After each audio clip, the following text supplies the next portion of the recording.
दोस्तों बीते कुछ सालों में हमने खर्चे अपने इस कदर बढ़ा लिए हैं कि हमारा बहुत पैसा बेफिजूल की चीज़ों पर खर्च हो जाता है।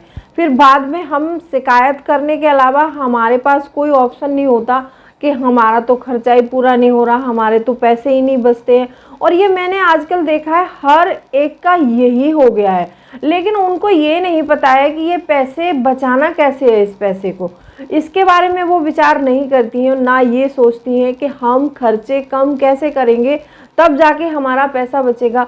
ऑब्वियसली ये बात भी ठीक है कि मतलब खर्चे तो बढ़ा लिए हैं हम लोगों ने और महंगाई भी बहुत ज़्यादा हो गई है।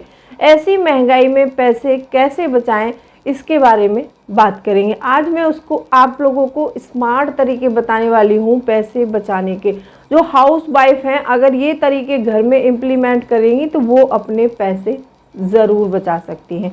तो वीडियो बहुत इंपॉर्टेंट है, वीडियो के अंत तक ज़रूर बने रहिएगा। और अभी तक आपने चैनल को सब्सक्राइब नहीं किया है तो आपसे एक नम्र निवेदन है, सब्सक्राइब करिए अपने इस चैनल को और बेल आइकन को भी ज़रूर प्रेस कर दीजिएगा ताकि ऐसी ही इंटरेस्टिंग वीडियो की नोटिफिकेशन आपको मिलते रहे। दोस्तों वीडियो पसंद आए तो एक लाइक ज़रूर कर दीजिएगा। तो चलिए स्टार्ट करते हैं वीडियो को। सबसे पहला पॉइंट आता है व्रत रखिए। अब आप बोलोगे कि व्रत रखने से मतलब खाना नहीं खाएंगे तो क्या मतलब पैसे बचेंगे? मेरा वो मतलब नहीं है।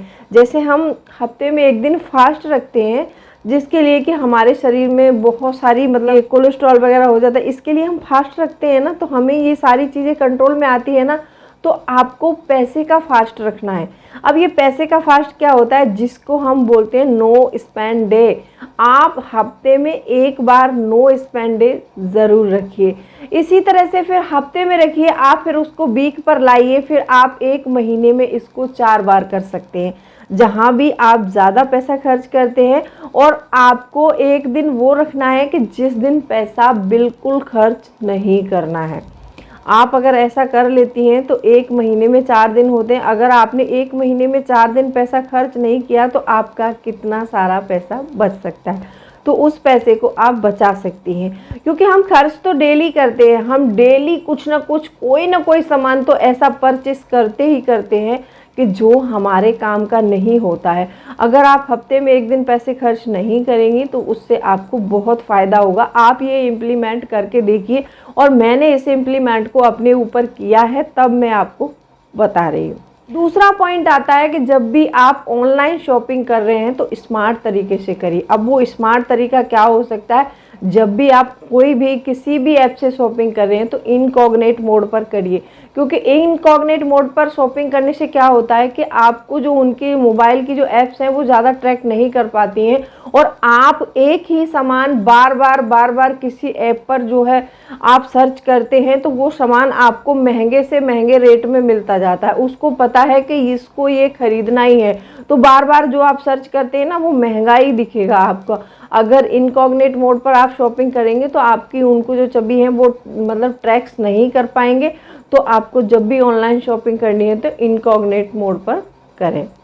तीसरा पॉइंट आता है हमारा कि अपने खर्चे को कंट्रोल करें। अब ये खर्च कैसे कंट्रोल करना है इसके बारे में मैंने कल एक डिटेल वीडियो दी है, आप उस डिटेल वीडियो को देख सकते हैं। उसका लिंक मैं डिस्क्रिप्शन बॉक्स में डाल दूंगी, वहाँ से देख लीजिएगा। और तब भी मैं कुछ तरीके बता देती हूँ। आप जब भी अगर आप ये खर्चे कम करने की बात सोच रहे हैं तो मार्केट कम जाएं।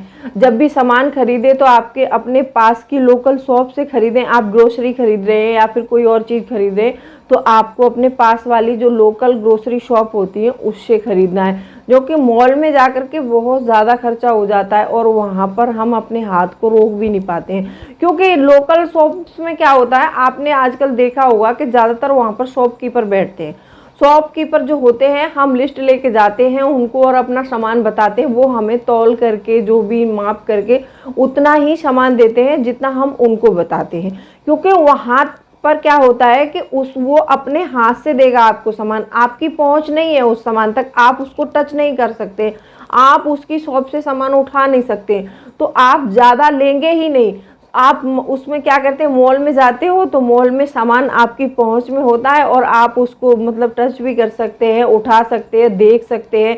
अगर आपको कोई ऑफर मिल गया कि ये तो एक के ऊपर एक फ्री है तो आप वो फटाफट से खरीद लेते हैं। चाहे आपको ज़रूरत है और या नहीं है। तो इसीलिए आपका ज़्यादातर पैसा देखा होगा आपने शॉपिंग मॉल में ज़्यादा खर्च होता है, आप उसकी बजाय लोकल शॉप से जो है परचेसिंग कीजिए। चौथा पॉइंट यहाँ पर ये आता है कि आप अपने कपड़ों पर बहुत ज़्यादा खर्च करते हैं। कपड़ों पर जैसे मैंने देखा है कई लोगों को कि मतलब महीने में उनको कपड़े खरीदने ही खरीदने हैं, जबकि ये कपड़े हर मंथ खरीदने की कोई ज़रूरत नहीं है। हाँ, ऐसा होता है कि आपको मतलब लग रहा है कि आप कोई शर्ट है आपके पास जिसको पहन के आप ऑफिस जाते हैं, या फिर आपको आपका कोई काम ऐसा है कि ड्रेस कोड है वहाँ पर ऑफिस में पहन के जा रहे हैं, तो आपको वो ज़रूरी है तो उसको आप खरीदिए। जैसे खरीदना है तो ब्रांडेड उसको खरीद सकते हैं। डेली वेयर के जो कपड़े होते हैं उनको ब्रांडेड खरीदने की कोई ज़रूरत नहीं है। ऐसी चीज़ों पर पैसा ज़ायर ना कीजिए अपना। जो भी पैसा आप बचाएंगे उस पैसे को निवेश कर सकते हैं। निवेश करेंगे तो निवेश एक ऐसा पौधा होता है हमारी लाइफ में कि मतलब जो पैसा हमने निवेश कर दिया वो पैसा समझो हमने पैसे का पेड़ लगा रहे हैं, जब भी उस पर फल आएंगे तो हमारा सारा परिवार खा सकता है। निवेश ऐसा होता है, तो आपको ज़्यादा से ज़्यादा निवेश करना चाहिए। हमेशा बहुत से लोगों को मैंने देखा है उनकी ये सोच होती है कि जैसे ही सैलरी आती है पहले वो खर्च पूरे करते हैं, लेकिन ऐसा नहीं करना चाहिए, ये गलत है। आपको सबसे पहले निवेश करना चाहिए, अपनी सेविंग्स पहले करनी चाहिए, उसके बाद में जो बचा हुआ पैसा है वो खर्च करना चाहिए। कई बारी हम लोग क्या करते हैं कि पहले खर्च करते हैं, ये सोचते भी हैं और करते भी हैं कि पहले खर्च कर लेते हैं, जो बचेगा उसको निवेश कर देंगे या फिर सेव कर देंगे। बचा हुआ पैसा ना तो कभी निवेश होता है और ना ही हम कर पाते हैं, क्योंकि कोई ना कोई घर में अल्टीमेटली अर्जेंटली कोई ना कोई ऐसा काम निकल ही आता है कि जिसमें वो हमारा पैसा खर्च हो ही जाता है। क्योंकि होता ऐसा है क्योंकि ये माइंड है ना, ये माइंड को जो भी सिग्नल मिलता है ये उसी के अकॉर्डिंग काम करता है।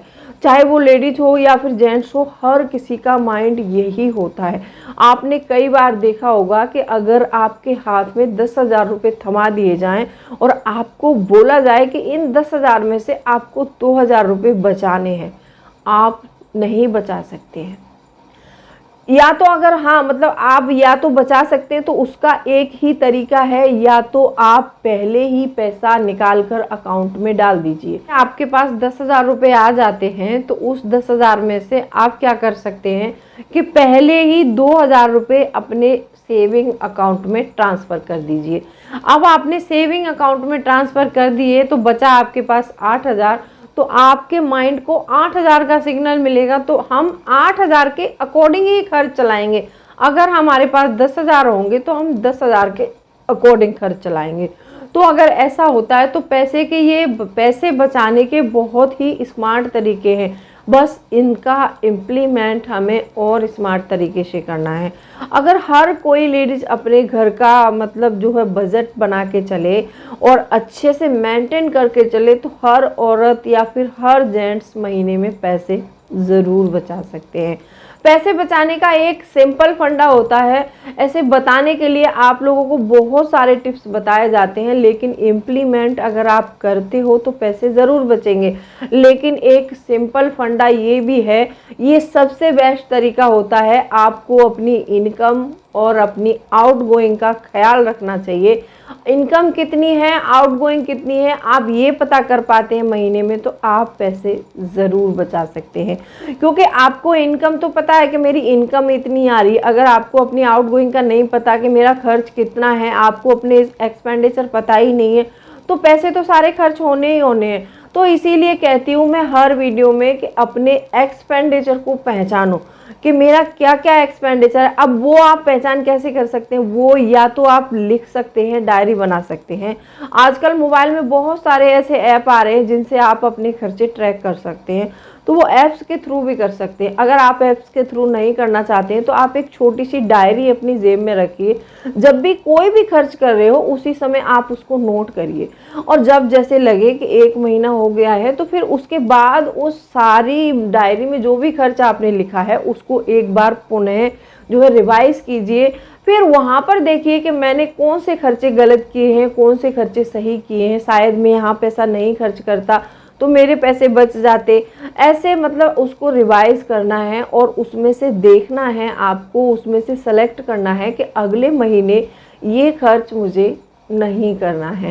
तो कैसी लगी वीडियो कमेंट करके ज़रूर बताइएगा। चलिए मिलती हूँ अगली वीडियो में, तब तक के लिए bye bye, thanks for watching. कोई भी क्वेरी है तो आप मुझे कमेंट करके पूछ सकते हैं।